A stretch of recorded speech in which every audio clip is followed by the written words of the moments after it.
రక్తపింజరి ఎన్నో ఏళ్ల నుండి మానవులకు తెలియని జోలాదార్ అడవి ప్రాంతంలో హకీరి అను పిలువబడే ఒక పురాతన గృహ ఉంది. ఆ హకీరి గృహలో ఉన్న కొన్ని ఆనవాలు ప్రకారం ఈ లోకాన్ని నాశనం చేయడానికి ఎన్నో దుష్టశక్తులు పాతాళం నుండి బయటికి వచ్చాయి. అలా బయటికి వచ్చిన దుష్టశక్తులను అడ్డుకోవడానికి ఈ లోకంలో 3 శక్తివంతమైన తాంత్రికులు ఆవిర్భవించారు. అందులో ఒకడు అధీరా.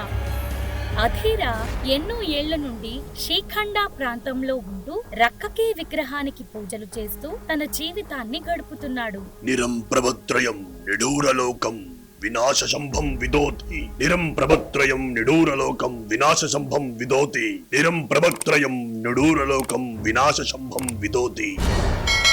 ఇదిలా ఉండగా పాతాళ లోకానికి చెందిన కోలా అనే చోటులో ఉండే రాళ్లు అపస్వయ దిశలో కదులుతున్నాయి. ఆ సమయంలో రాళ్ల మధ్య నుండి హఠాత్తుగా ఒక రక్తపు ధార ప్రవహించడం మొదలవుతుంది. అలా ప్రవహిస్తున్న రక్తం చివరగా పాతాళి విగ్రహ పాదాల వద్దకు చేరుతుంది. ఆ తర్వాత నల్లటి చంద్రుని వెలుగు విగ్రహం మీద పడడంతో అక్కడున్న రక్తం భూమిలోకి ఇంకిపోతుంది. మరోవైపు సైదులు అనే వ్యక్తి పక్క ఊరు నుండి ఈతకళ్ళు పట్టుకుని ఇంటికి వెళ్తాడు. ఆ సమయంలో ఊరి పొలిమేర వద్దకు చేరుకున్న సైదులకు ఒక రాయి కాళ్లకు తగులుతుంది. అబ్బా చచ్చిపోయాను బాబోయ్, అసలు దారికి అడ్డంగా ఈ రాయేంటి అని సైదులు కోపంగా రాయిని తీసి దూరంగా విసురుతాడు. ఆ సమయంలో వింతగా భూమి నుండి రక్తం పొంగుతుంది. అది చూసి సైదులు ఆశ్చర్యపోతున్న సమయంలో హఠాత్తుగా ఒక దెయ్యం అతన్ని ఆవహిస్తుంది. మరోవైపు అధీరా ఉంటున్న శ్రీఖండ ప్రాంతానికి కొన్ని మైళ్ళ దూరంలో జుబారి అనే ఒక గ్రామం ఉంది. ఆ గ్రామంలో భూపతి అనే వ్యక్తి తన భార్య పార్వతి, కూతురైన కస్తూరితో కలిసి ఒక ఇంట్లో నివసిస్తుంటాడు. భూపతికి ఊర్లో మంచి గౌరవ మర్యాదలు ఉన్నాయి. ఒక రోజు నాన్న కాఫీ తీసుకోండి. నువ్వు తీసుకొచ్చావేంటి తల్లి? మీ అమ్మ ఏం చేస్తుంది? అమ్మకి నీరసంగా ఉందని నిద్రపోయింది నాన్న.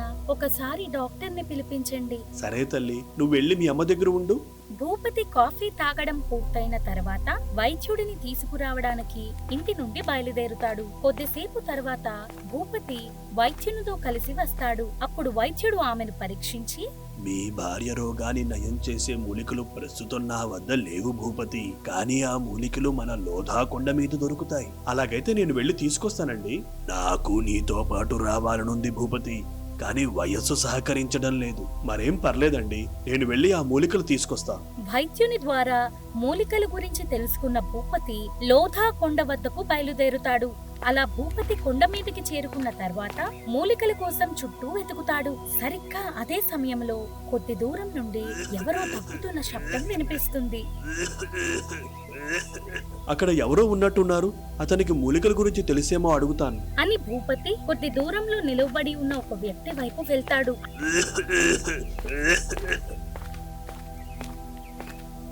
ఆ సమయంలో భూపతి మూలికల గురించి అడగగా అతని వైపు నుండి ఎటువంటి సమాధానం రాదు. అప్పుడు హఠాత్తుగా ఆ వ్యక్తి భూపతి వైపు తిరగగా ఒళ్ళంతా బొబ్బలతో ఉన్న సైదులను చూస్తాడు. వెంటనే సైదులు తనని రక్షించమని భూపతిని తాకుతాడు. తరువాత కొన్ని క్షణాలకు సైదులు కళ్ళ నుండి రక్తం కారి తీవ్ర నొప్పి అనుభవిస్తూ భూపతి కళ్ళ ముందు అతడు చనిపోతాడు. అయ్యో పాపం, ఇలా చనిపోయాడేంటి? అదే సమయంలో భూపతికి మూలికలు కనిపించడంతో వాటిని తీసుకుని అక్కడి నుండి వెళ్ళిపోతాడు. అలా భూపతి అక్కడి నుండి వెళుతున్న కాసేపటికి తనకి దగ్గు మొదలవుతుంది. తను ఊర్లో నడుస్తున్నప్పుడు భూపతి అనుకోకుండా రోడ్డు మీద ఉన్న ఒక దిష్టి నిమ్మకాయ తప్పుతాడు. అప్పుడు ప్రకృతి ఏదో ప్రమాదం రాబోతుంది అన్నట్టు హెచ్చరిస్తుంది. ఇప్పుడు పసరు పోశాను కదా, మెల్లిగా ఆమె కోలుకుంటుంది. సమయానికి వచ్చి చాలా సాయం చేశారు. సరే మరి, ఏమైనా అవసరం ఉంటే నాకు కబురు పెట్టు.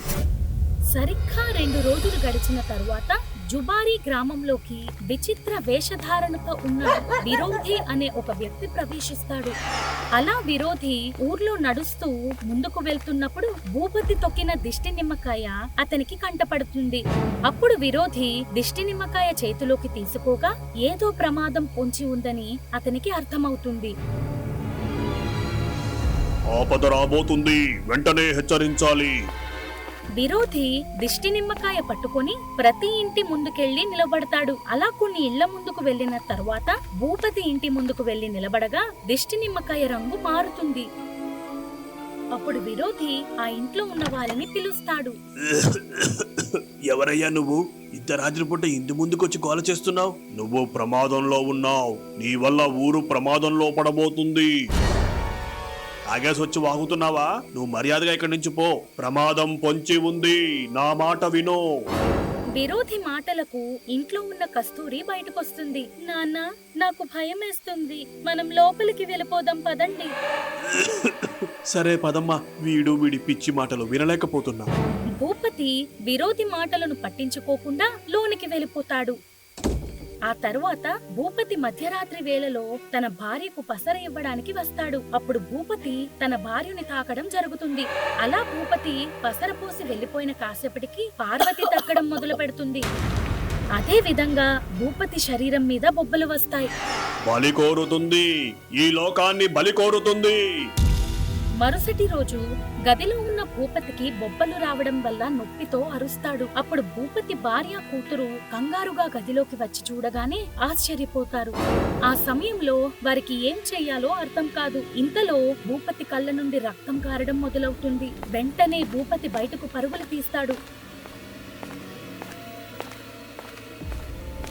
చివరగా భూపతి గ్రామస్తులందరూ చూస్తుండగా ప్రాణాలు విడుస్తాడు. అప్పుడు కస్తూరి బాధగా తన తండ్రి శవం వద్దకు వెళ్లబోతుండగా విరోధి అడ్డుపడతాడు. ఇలా జరుగుతుందని తెలిసే నేను ముందుగా హెచ్చరించాను, కానీ నా మాటలు పట్టించుకోలేదు. అడ్డు తప్పుకు, నేను మా నాన్నను చూడాలి. నువ్వు మీ నాన్నను తాకితే అలాంటి చావే నీకు సంభవిస్తుంది. ముందు ఒకసారి మీ అమ్మ పరిస్థితి చూడుకునా. తల్లి కస్తూరి. ఆ సమయంలో పార్వతి ఆరోగ్య పరిస్థితి చూసి కస్తూరి ఆశ్చర్యపోతుంది. అప్పుడు విరోధి మాటలను కస్తూరి మెల్లగా నమ్మడం మొదలు పెడుతుంది. ప్రస్తుతం భూపతి శవానికి అంత్యక్రియలు చేయాలి, కానీ పరిస్థితిని బట్టి ఎవ్వరూ ఆ శవాన్ని తాకడానికి వీల్లేదు. దాని కారణంగా కస్తూరి మరింత బాధపడుతుంది. నువ్వు బాధపడకునా, నీ తండ్రి అంత్యక్రియలకు నేను అన్నీ సిద్ధం చేస్తా. విరోధి కొద్ది సమయం తర్వాత ఇత్తడి బిందెలో వేపరసం తీసుకుని భూపతి శవం చుట్టూ పోస్తాడు. ఆ తర్వాత ఒక రాగి నాణెం తీసుకుని భూపతి నుదుట పెడతాడు. మరోవైపు గ్రామస్తులు శవాన్ని తీసుకెళ్లడానికి పాడెను సిద్ధం చేస్తారు. ఇప్పుడు ఏ ఇబ్బంది ఉండదు కూనా, మిగిలిన కార్యక్రమాలు పూర్తి చేసుకోవచ్చు. మీ సాయానికి చాలా కృతజ్ఞతలు అండి. సమస్య ఇంకా ముగిసిపోలేదు కూనా, ముందైతే జరగాల్సిన పనులు చూడు. మిగిలిన విషయాలు తర్వాత మాట్లాడుకుందాం. ఆ తర్వాత అన్ని పనులు చకచకా జరిగిపోతాయి. మరోవైపు పార్వతి తన గదిలోనే ఉంటూ ఇబ్బందులు పడుతుంది. అలా ఆ రోజు చీకటి పడిన తర్వాత కస్తూరి విరోధితో మాట్లాడుతుంది. దయచేసి మీరే ఎలాగైనా మా అమ్మను కాపాడాలి. ఇలాంటి సమస్యలను పరిష్కరించే ఒక వ్యక్తి ఉన్నాడు, అతడే అధీరా. నేను మా అమ్మను కాపాడుకోవాలి, నన్ను అధీరా వద్దకు తీసుకెళ్ళు. అప్పుడు విరోధి కాసేపు ఆలోచించుకుని సరేనని ఒప్పుకుంటాడు. కానీ ప్రస్తుతం పార్వతి పరిస్థితి బాలేదు కాబట్టి కొన్ని నియమాలు పాటించాలని విరోధి చెప్తాడు. ఆ నియమాలేంటో చెప్పండి. మొదటి నియమం, ఎట్టి పరిస్థితుల్లోనూ ఆమెను ఎవరూ తాకడానికి వీల్లేదు. రెండో నియమం, శరీరం మీద బొబ్బలు వచ్చిన తర్వాత పచ్చి మంచినీళ్లు కూడా అందించకూడదు. చివరి నియమం, ముఖ్యమైన నియమం, ఆమె ఉన్న మంచానికి 4 వైపులా కుంపట్లు పెట్టి వేగువ తైలాన్ని కుంపట్లో పోయాలి. అప్పుడే విడుదలైన పొగ ఆమెను కమ్ముకోవడంతో ప్రాణాలను నిలుపుకోగలదు. విరోధి చెప్పిన నియమాలన్నీ కస్తూరి శ్రద్ధగా వింటుంది. ఆ తరువాత కస్తూరి తన తల్లికి తోడుగా ఉండడం కోసం ఒక బామను ఉంచి విరోధితో కలిసి అధీరా వద్దకు బయలుదేరుతుంది. అలా వారిద్దరూ ప్రయాణిస్తూ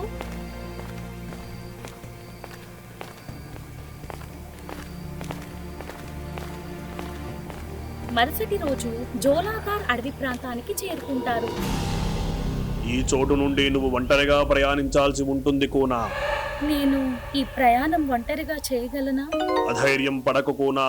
అని విరోధి ఆ జోలాధార్ ప్రాంతం దాటుకుని అధీరా ఉన్న చోటు వెళ్ళడానికి మార్గం వివరిస్తాడు. అదంతా విన్న తరువాత కస్తూరి కాస్త ధైర్యం తెచ్చుకుని వెళ్ళడానికి సిద్ధపడుతుంది. అప్పుడు విరోధి తన మెడలో ఉన్న అంజం కస్తూరికి ఇస్తాడు. ఈ అంజం ద్వారా అధీరా తనను గుర్తిస్తాడని విరోధి చెప్తాడు. ఆ తరువాత విరోధి ఆ చోటు నుండి బయలుదేరి వెళ్లిపోగా కస్తూరి ఆ అంజం ధరించి ముందుకు కదులుతుంది.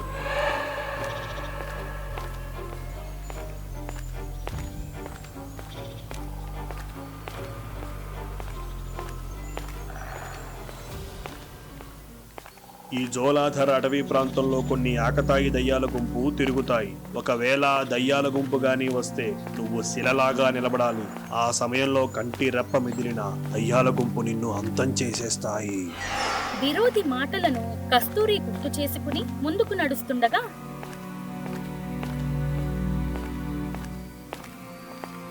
ఒక పెద్ద మర్రి చెట్టు ఎదురవుతుంది. ఆ మర్రి చెట్టుకు కొన్ని అస్థిపంజరాలు వేలాడుతూ ఉంటాయి. అప్పుడు వింతగా అస్థిపంజరాలు కస్తూరిని చూసి నవ్వుతాయి. వచ్చిందండి వయ్యారి. ఈ అడవిలో ఒంటరిగా తిరగడం మంచిది కాదు. నువ్వు మర్రి చెట్టుకు ఉన్న అస్థిపంజరాలు చూసి భయపడకు. ఆ అస్థిపంజరాలు గతంలో ఈ అడవి మార్గంలో వెళ్లి ఆ దయ్యాల గుంపుకి భయపడి ఇలా మారిపోయాయి. కస్తూరి చుట్టుపక్కల ప్రదేశాలు గమనిస్తున్న సమయంలో హఠాత్తుగా ఆకతాయి దెయ్యాల గుంపు ప్రత్యక్షమవుతాయి. వెంటనే కస్తూరి అడుగు ముందు కదపకుండా కనురెప్ప మూయకుండా నిశ్చల స్థితిలో నిలవబడి ఉంటుంది. చందమామ రావే, చావు కబురు తీవే, అడవి దారిన రావే, అస్థి పంజరంగా మారవే. నీ పాట విన్నాక కూడా కదలిక లేదంటే ఇక్కడున్నది మనిషి కాదనుకుంటా. అలాగైతే ఒకసారి కంటిలో పొడిచి చూస్తాను. పొడి చేస్తా, నిన్ను పొడి చేస్తా.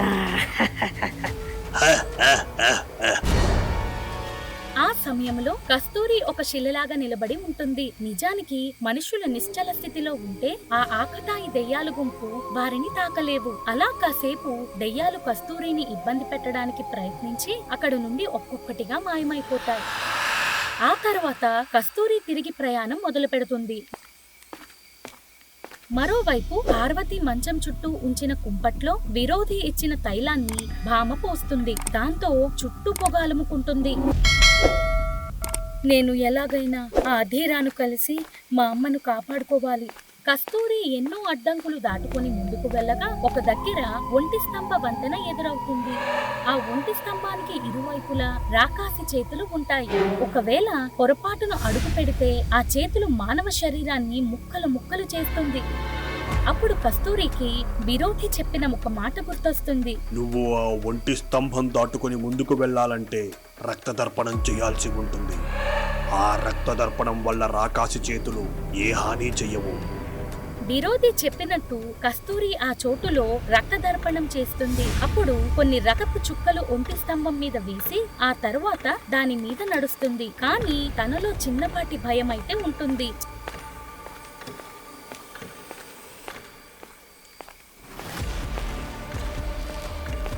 చివరగా కస్తూరి ఒంటి స్తంభం దాటడంతో కాస్త ఊపిరి పీల్చుకుంటుంది. ఇంతలో మెల్లగా సూర్యోదయం అవుతుంది. ఆ తరువాత కస్తూరి అతి కష్టం మీద అధీర ఉండే శీఖండ ప్రాంతానికి చేరుకుంటుంది. జీత్రా రగగం రంపం పం, జీత్రా రగరం పం పం పం, జీత్రా రగరం పం పం, జీత్రా రగరం పం పం. కస్తూరి రాకను గ్రహించిన బుడత దెయ్యం అధీరాను హెచ్చరించడానికి వెళ్తుంది. గురూజీ గురూజీ, మన చోటలోకి ఎవరో మనిషి వచ్చారు. వెంటనే జానం నుండి బయటకు రండి.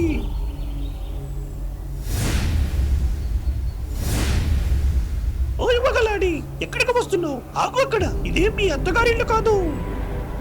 నేను అధీరాతో మాట్లాడాలి. దయచేసి అడ్డు తప్పుకో. ఎన్నో ఏళ్ల నుండి ఉంటున్నా, నాతోనే సరిగ్గా మాట్లాడడు. బుడత దెయ్యం మాట్లాడుతున్న సమయంలో అధీరా కళ్ళు తెరుస్తాడు. ఆ తరువాత అధీరా కస్తూరి మెడలో విరోధికి సంబంధించిన అంజం చూస్తాడు. అప్పుడు కస్తూరి బాధగా తన వాళ్లకు జరిగిన దారుణం గురించి అధీరాకు వివరిస్తుంది.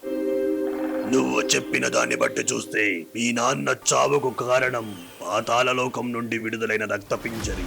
రక్తపింజర.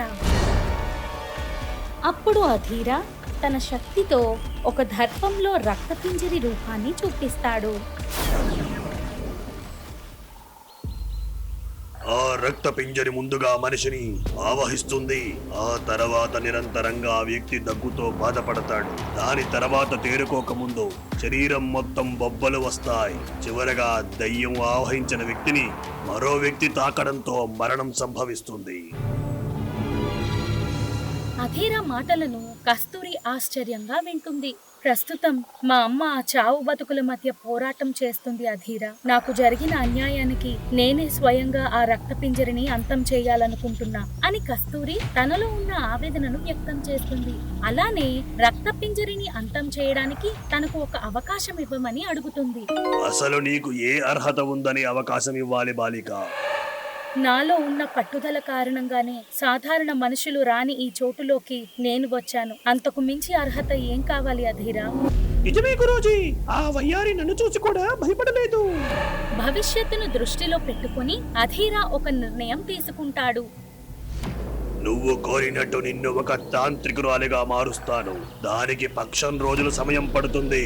అధీరా నిర్ణయం తీసుకున్న తరువాత తాంత్రిక యాగానికి సిద్ధపడతాడు. అందుకోసం తాంత్రిక ముగ్గు మధ్యలో ఎద్దుపుర్రిను పెట్టి ఆ తరువాత బుడత దెయ్యం చుట్టూ జాత్రా తైలం నింపిన చిన్న చిన్న కుండలు సిద్ధం చేస్తుంది. చూడుకోనా, మరో పక్షం రోజుల వరకు కటిక ఆకలితో నిష్టగా పూజ చేయాలి. నేను తప్పకుండా ఇది సాధించి తీరుతా అధీరా. బుడత, చెప్పండి గురూజీ, నేనేమైనా సాయం చేయాలా? ఈ దీక్ష పూర్తయ్యే వరకు నువ్వు మౌనంగా ఉంటే చాలు.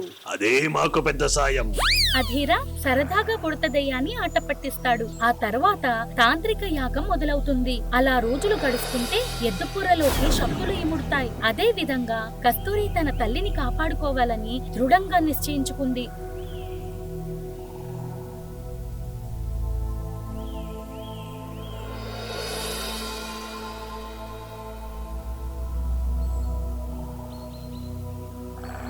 సరిగ్గా పక్షం రోజులు గడిచిన తర్వాత తాంత్రిక ముగ్గు మధ్యలో నుండి శక్తివంతమైన కపాల కిరీటం విడుదలవుతుంది. నువ్వు సాధించావు బాలిక. ఇకపై ఈ శక్తివంతమైన కపాల కిరీటం నీ సొంతం. అధీరా ఎంతో సంతోషంగా ఆ కపాల కిరీటాన్ని కస్తూరికి ధరిస్తాడు. అప్పుడు ఒక వెలుగు తనని కమ్ముతుంది. కపాల కిరీటం వల్ల కస్తూరి ఒక కొత్త అవతారంలో కనబడుతుంది. నాలోకి ఒక కొత్త శక్తి వచ్చినట్టు అనిపిస్తుంది అధీరా. ఆ సమయంలో బుడత దెయ్యం కపాల కిరీటం కస్తూరికి జై, కపాల కిరీటం కస్తూరికి జై. బుడత, ఇకపై ఆ కూన పేరు కస్తూరి కాదురా, ఖైరా, ఖైరా.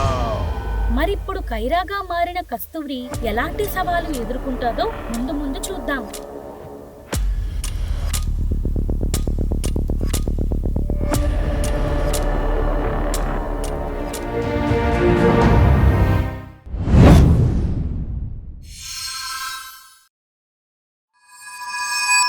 For more horror stories, please subscribe our channel.